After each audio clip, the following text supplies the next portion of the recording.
অফিসে আসছিলাম, সই নিয়ে নিলাম বন্ধুরা।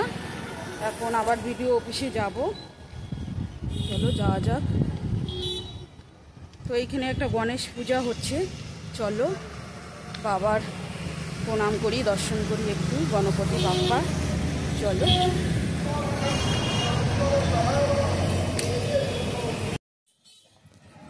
তো এইখানে পূজা হচ্ছে।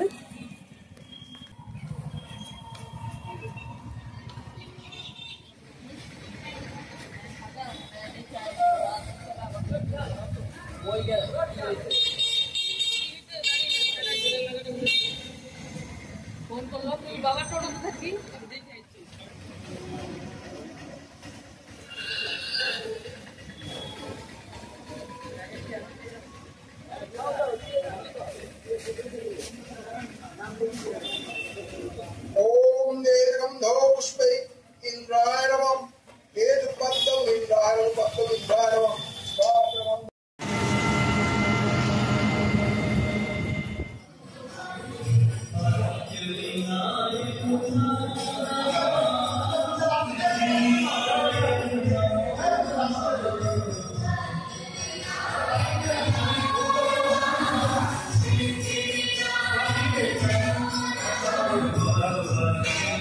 চলে আসলাম বাড়িতে এখন বন্ধুরা।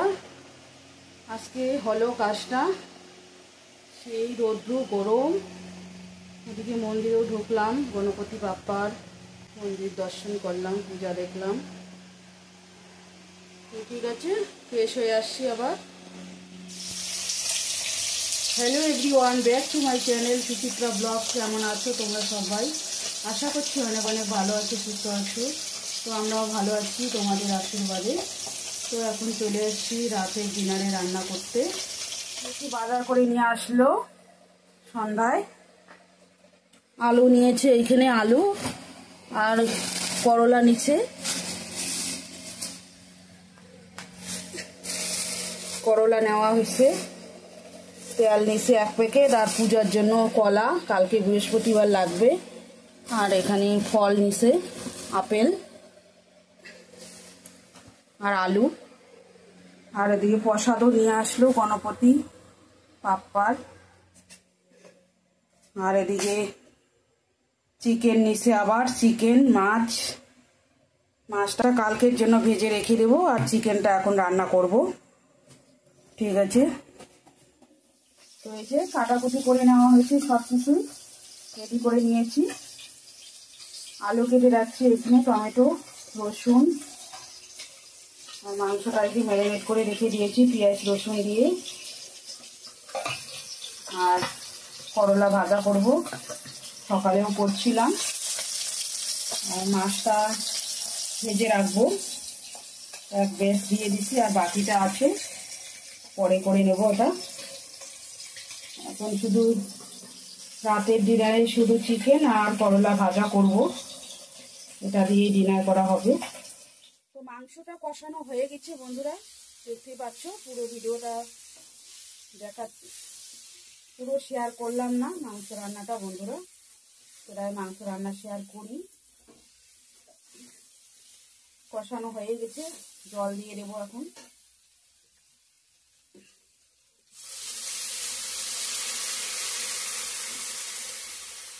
কষা কষা করবো।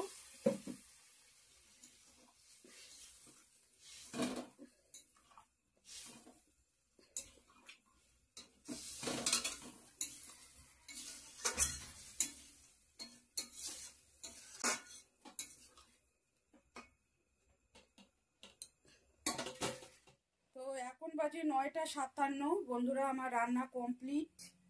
রাতের ডিনারে রান্না করলাম চিকেন কারি, এই যে গ্রেভি একটু। আর এখানে লেবু কেটে রাখছি, করলা ভাজা, আর মাছটা ভেজে রেখে দিলাম, কালকে করব। তো ঠিক আছে, চলো। তো আজকের ভিডিওটা এই পর্যন্তই, বেশি আর বড় করছি না বন্ধুরা, বড় হয়ে যাবে। তো ভালো লাগলে like, comment, share and subscribe করতে ভুলো না। দেখা হচ্ছে নেক্সট সুন্দর একটা ভিডিওর সঙ্গে। ততক্ষণে ভালো থাকবেন, সুস্থ থাকবেন। Tata, good night.